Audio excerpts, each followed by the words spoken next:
Baik, assalamualaikum warahmatullahi wabarakatuh.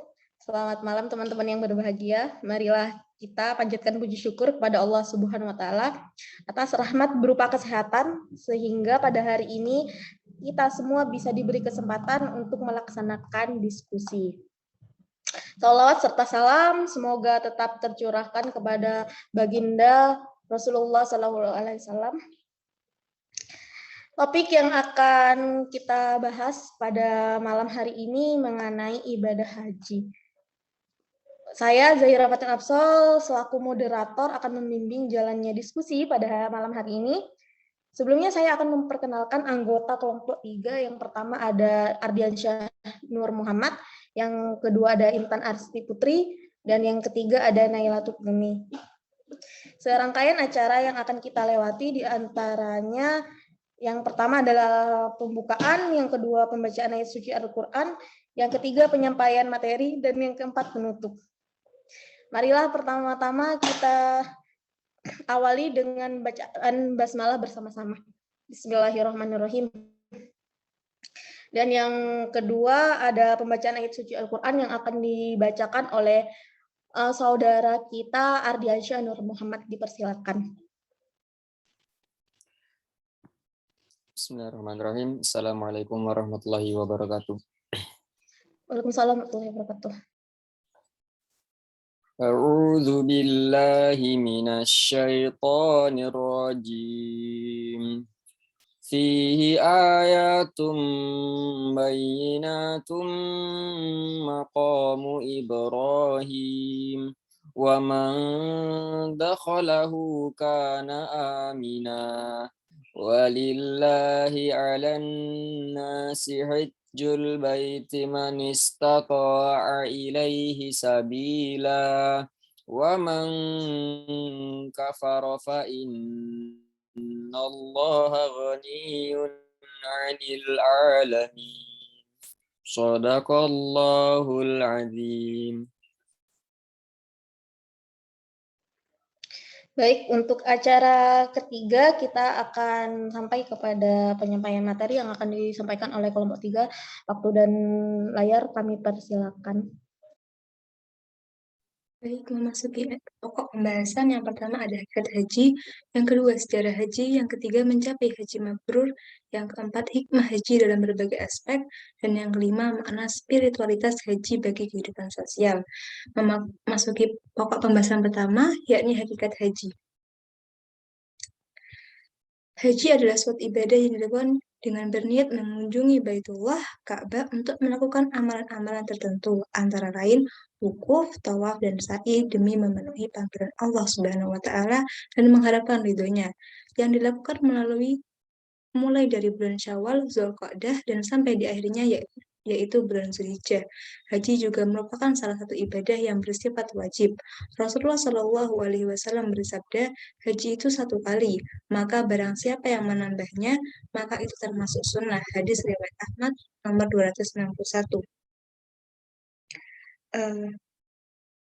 Lalu bagaimana dengan orang tua yang sakit? Dalam hadis riwayat lain, Rasulullah juga bersabda, berhajilah untuk ayahmu dan umrohlah kamu, yang mana menjelaskan bahwa apabila dia tidak memenuhi syarat-syarat orang yang wajib berhaji, tidak perlulah dia memaksakan diri. Apa saja syarat-syarat tersebut? Yang pertama yaitu Islam, yang kedua berakal, yang ketiga balik, dan yang keempat istihah, yaitu mampu. Haji menurut bahasa adalah al-qaswa ilal mu'azzam, pergi menuju suatu tempat yang diagungkan, sedangkan ahli fikih mengkhususkan hanya untuk niatan datang ke Baitullah untuk melaksanakan ibadah tertentu. Pendapat lain mengatakan haji adalah pergi mengunjungi tempat-tempat tertentu dengan perilaku tertentu dan waktu tertentu, sehingga dapat disimpulkan bahwa haji adalah suatu ibadah yang dilakukan dengan berniat mengunjungi Baitullah, Ka'bah, untuk melakukan amalan-amalan tertentu, antara lain wukuf, tawaf, dan sa'i demi memenuhi panggilan Allah Subhanahu wa Ta'ala yang telah saya jelaskan. Yang kedua yaitu sejarah haji.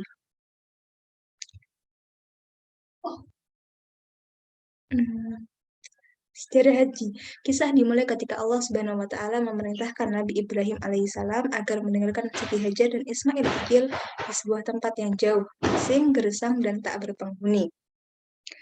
Mengalami penderitaan tersebut di lembah yang tandus bersama sang putra sepeninggal suaminya, Siti Hajar tidaklah menyerah. Di tengah perbekalan yang hampir habis dan kondisi yang masih menyusui, beliau mencari pertolongan dengan cara berlari-lari kecil dari Bukit Sofa ke Bukit Marwah sebanyak 7 kali. Lalu ia mengadu kepada Allah guna meminta pertolongan. Dan dikala itu pula lah ditemukan oleh mereka sumber air yang melimpah, yaitu sumber air atau sumur Zam-Zam. Setelah 13 tahun lamanya, Nabi Ibrahim datang ke Mekah mengunjungi mereka, dan terjadilah suatu kejadian yang membuat Nabi Ibrahim harus melakukan pengorbanan, yaitu dalam surat As-Saffat ayat 102-105, yang mana menjelaskan tentang kisah penyembelihan Nabi Ismail oleh Nabi Ibrahim.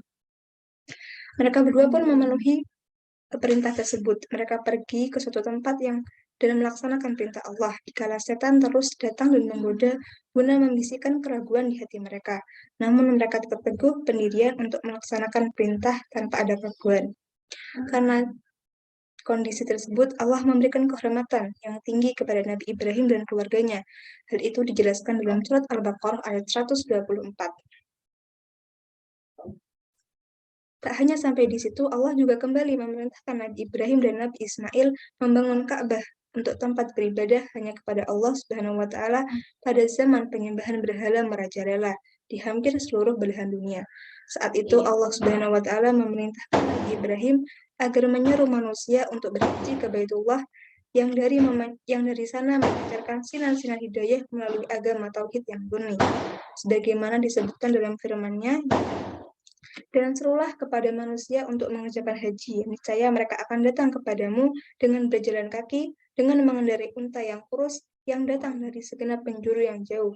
Maka manusia segera menjauh menujunya, lalu menyerap kaidah-kaidah agama, melepaskan diri dari dosa-dosa penyembahan berhala, dan sifat kemusyrikan menuju akidah tauhid yang murni. Ketika Nabi Muhammad SAW diutus sebagai Rasul, masyarakat Arab masih melaksanakan haji yang dituntun oleh Nabi Ibrahim. Akan tetapi dalam pelaksanaannya sudah sangat menyimpang dulu. Mereka membuat inovasi sendiri dalam pelaksanaan ibadah haji. Di antaranya, melaksanakan tawaf, melakukan tanpa busana yang mereka sembah bukan Allah, dan meletakkan berhala di samping Ka'bah.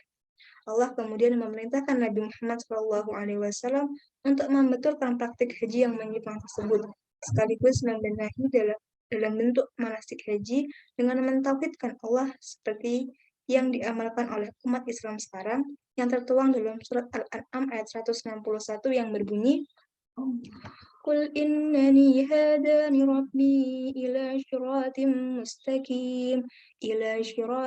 mustaqimin dina qiyaman millata Ibrahim hanifa wa ma kana minal musyrikin, yang artinya, katakanlah Muhammad, sesungguhnya Tuhanku telah memberiku petunjuk ke jalan yang lurus, agama yang benar, agama Ibrahim yang lurus.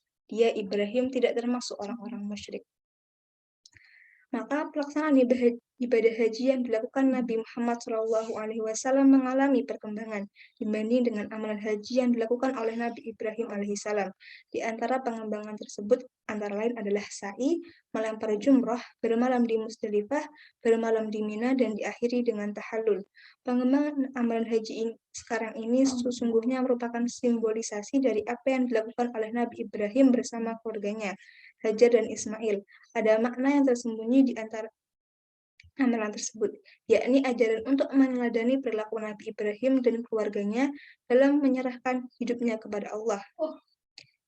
Bahwa sumpah manusia kepada Allah sebagaimana yang diucapkan pada setiap mengawali sholat, sesungguhnya sholatku, ibadahku, hidupku, dan matiku hanya untuk Allah, Tuhan alam semesta, benar-benar telah dilakukan oleh Nabi Ibrahim dan keluarganya. Jadi dapat disimpulkan bahwa ibadah haji itu pada mulanya syariat Nabi Ibrahim yang kemudian disyariatkan pula kepada umat Nabi Muhammad SAW dengan disertai perbaikan dan penambahan.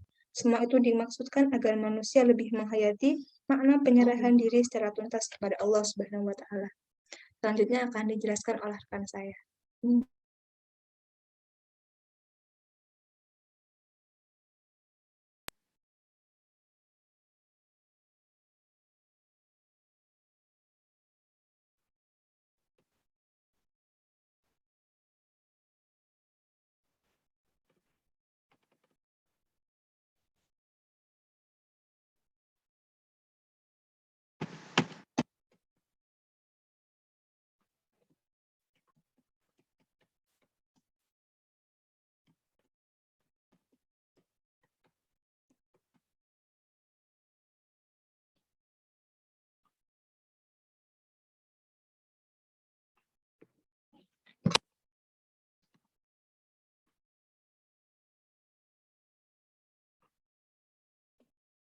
Selanjutnya adalah mencapai haji mabrur.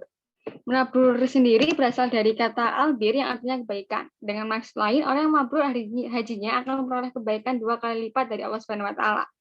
Mencapai haji mabrur bukanlah perkara yang mudah.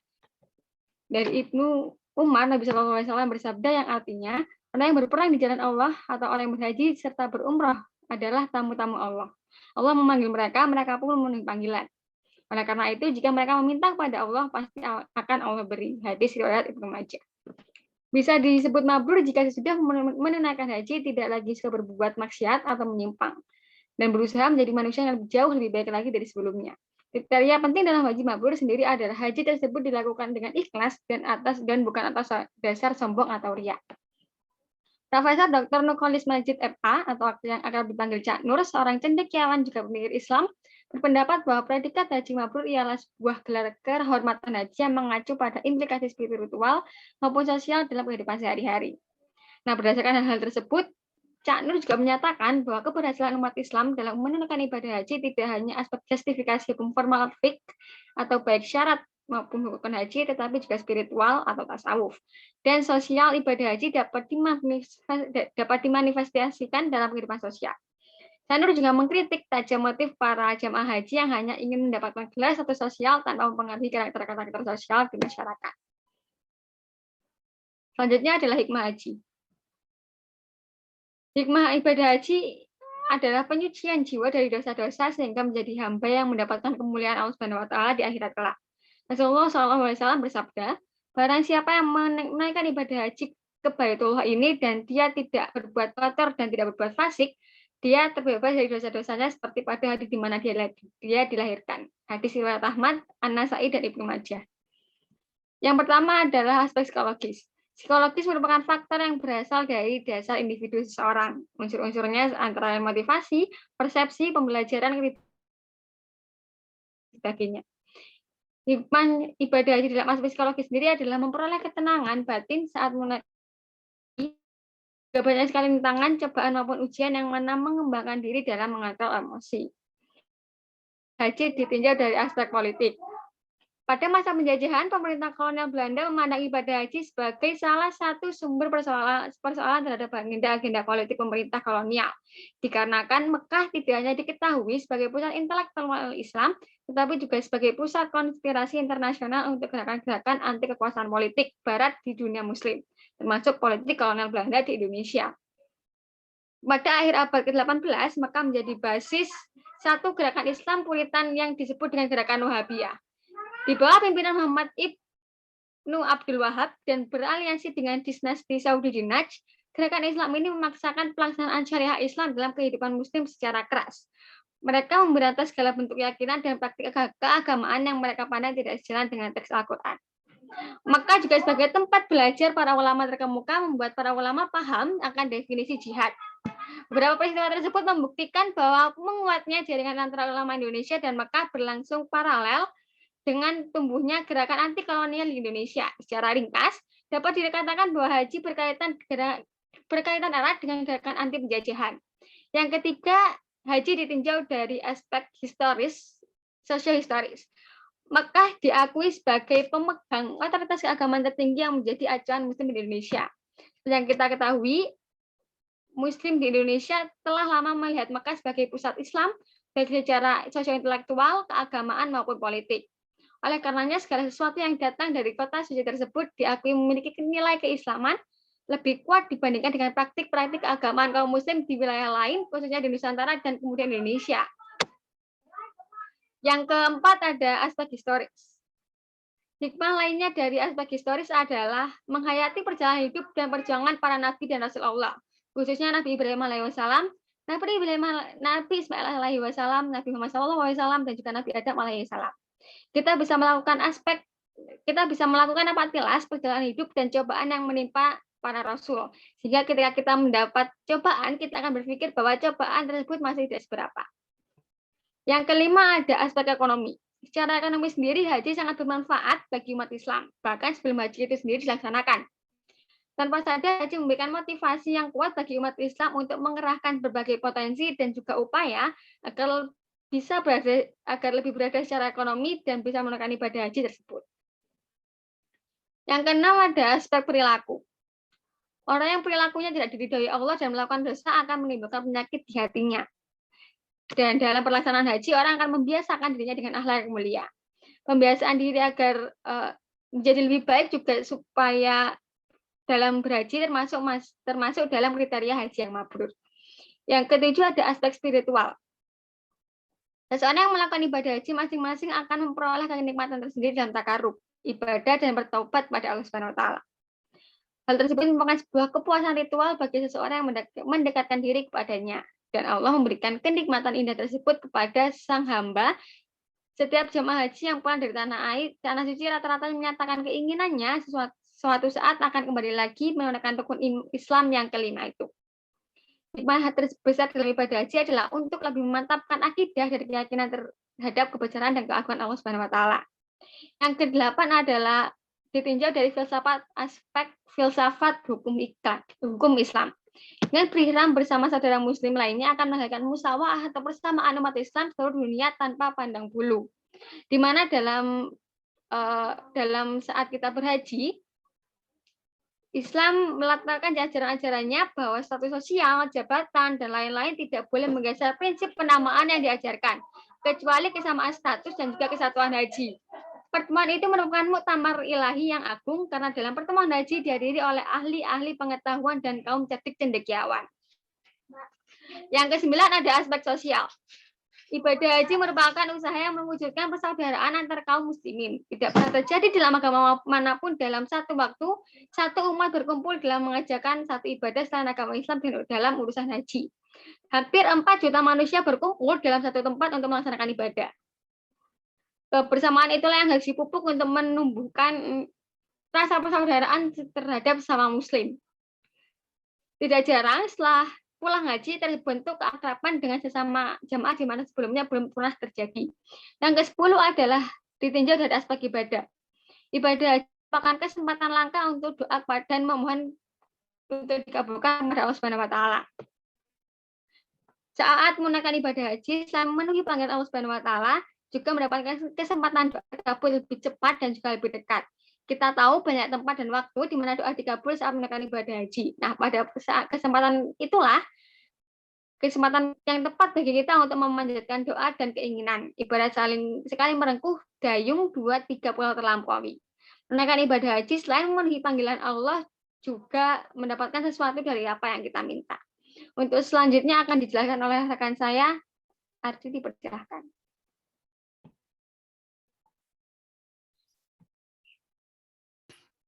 Baik, yang berikutnya ada makna spiritual. Sebelumnya, haji adalah ibadah yang sangat monumental dalam kehidupan seorang muslim. Sebab tidak semua muslim bisa melaksanakan ibadah haji.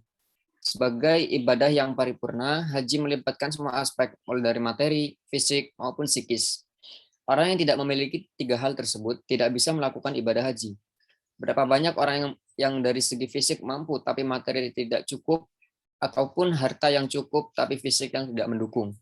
Bahkan ada orang yang memiliki kemampuan finansial dan fisik tapi psikisnya terganggu, juga tidak bisa melakukan ibadah haji.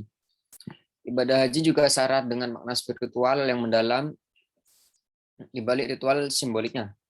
Yang pertama ada tawaf, yakni mengitari Ka'bah sebanyak 7 kali melawan arah jarum jam.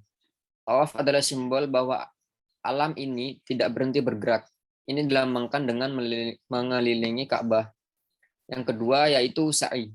Sa'i berlari-lari kecil dari antara Bukit Safa dan Marwah. Hal ini dilakukan ketika Siti Hajar sangat membutuhkan air di padang yang tandus. Kemudian yang ketiga ada lempar jumrah, sebuah ibadah yang didasarkan kepada perilaku Nabi Ibrahim alaihissalam yang melempar setan ketika ia ingin menunaikan perintah Allah Subhanahu wa taala. Kemudian yang keempat ada wukuf di padang Arafah. Dalam Islam di daerah inilah dipertemukannya Nabi Adam alaihissalam dan Siti Hawa yang kemudian melakukan taubat kepada Allah Subhanahu wa taala. Makna spiritual sebagai sebuah ibadah yang syarat dengan simbol dan makna spiritual sejatinya harus dipahami dengan benar oleh jemaah haji. Sebab dengan mengerti, memahami dan menghayati makna tersirat dari yang tersiratlah ibadah haji akan bermakna. Berhaji dengan ritual fisik tanpa memahami makna sama dengan ritual ulangan yang jauh dari nilai religiusitas. Dan itu adalah ibadah yang kering dengan makna. Seorang yang bergelar haji diharapkan menjadi agen perubahan untuk membawa manusia ke arah yang baik.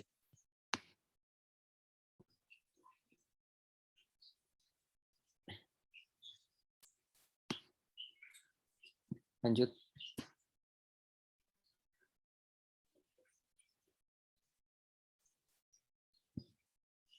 Kemudian ada kesimpulan, haji merupakan salah satu komponen dari rukun Islam, yang berarti hukumnya wajib bagi yang memenuhi persyaratannya. Haji merupakan ibadah yang memiliki nilai tersendiri bagi umat muslim, karena persiapannya yang panjang demi tercapainya haji yang mabrur. Karena persiapannya yang panjang, haji memiliki makna dan hikmah tersendiri. Hal ini terlihat dari setiap muslim yang telah melaksanakan ibadah memiliki cerita yang berbeda-beda. Ka'bah memiliki sejarah yang panjang, begitu pula haji yang mana sudah pernah diajarkan oleh Nabi Ibrahim alaihissalam dan Nabi Ismail alaihissalam.